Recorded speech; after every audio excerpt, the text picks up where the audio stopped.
when they notice he start doing well, they start trying to spin a block and come back. But he like, nah, stay where you at. Talk about, hey, big head.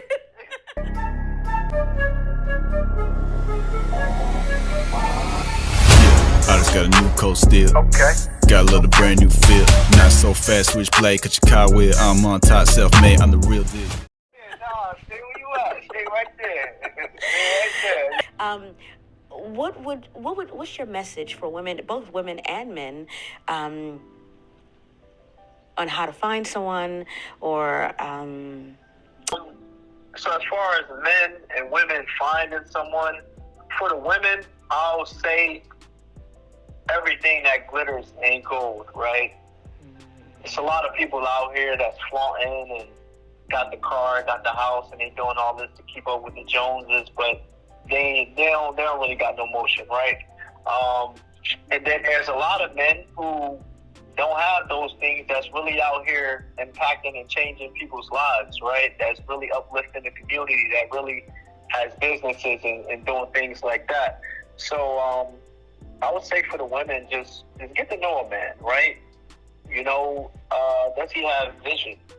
Does he stand on principles, morals, and beliefs, right? You know, you want him to have a moral compass. Can he provide? Can he lead? Can he protect? Does he make you feel safe?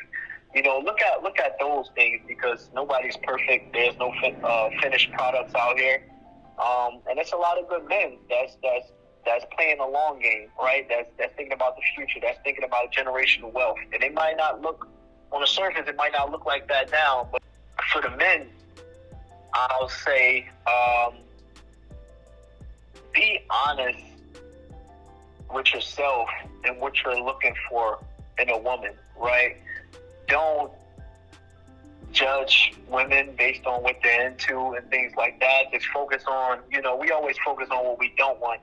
I would say just focus on what you do want in a woman, right? If you want an intellectual, very intelligent woman, right? Pursue women, right? Maybe you'll find a woman at the library or at Barnes & Noble than trying to go to the club. So I think knowing your environment. Yeah, I would say for men, know your environment.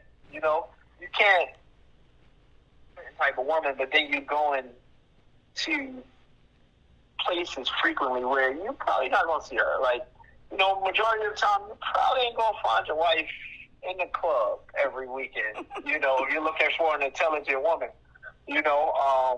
So, yeah, I would say men just be more self-aware of what they truly want, and also know their environment where they're pursuing women, you know, and stuff like that, because that plays a factor also. I just wanted to ask, because I'm sure women would have this question too. Do men deal with heartbreak?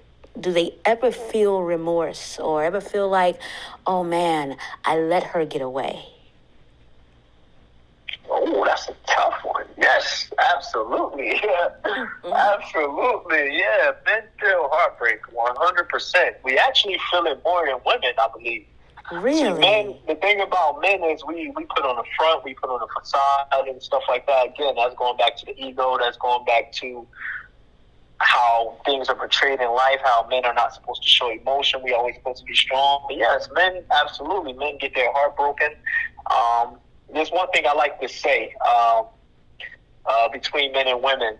One thing I'll say is women feel it first, but men feel it the most. Now, when men and women go through heartbreak, it's usually the woman that feels it first. She's going through all of these emotions. She's trying to get them back and do this and do that. But once she moves on, she's gone. That's it. She's not coming back. But men, on the other hand, we pretend and put on this facade at the beginning. But once she's gone, it hits us and we be going through it. I'm speaking from we be going through it. So, yeah, women feel it first, but men tend to feel it the most. Editing Karima here, because you know we had to split this up into 3 parts. I wanted the most impactful parts to be in a video all their own.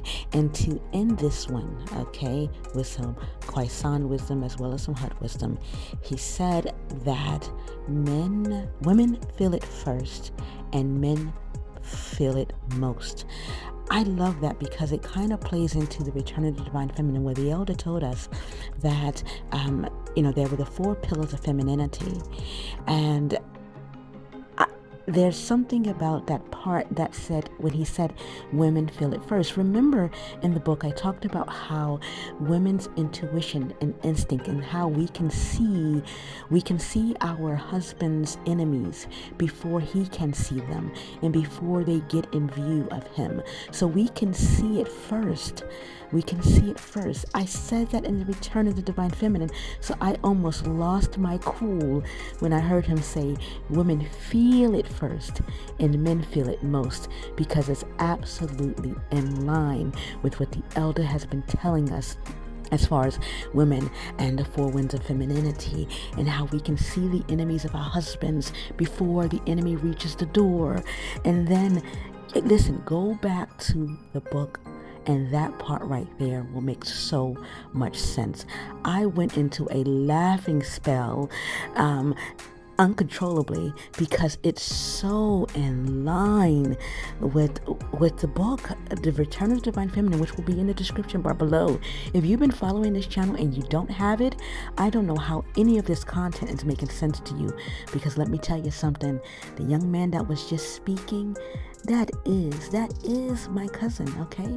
So of course he's in line with it. Women feel it first, but men feel it most. Until next time, be empowered, be inspired, and be well. Light up that comment section if you want the third one. Bye.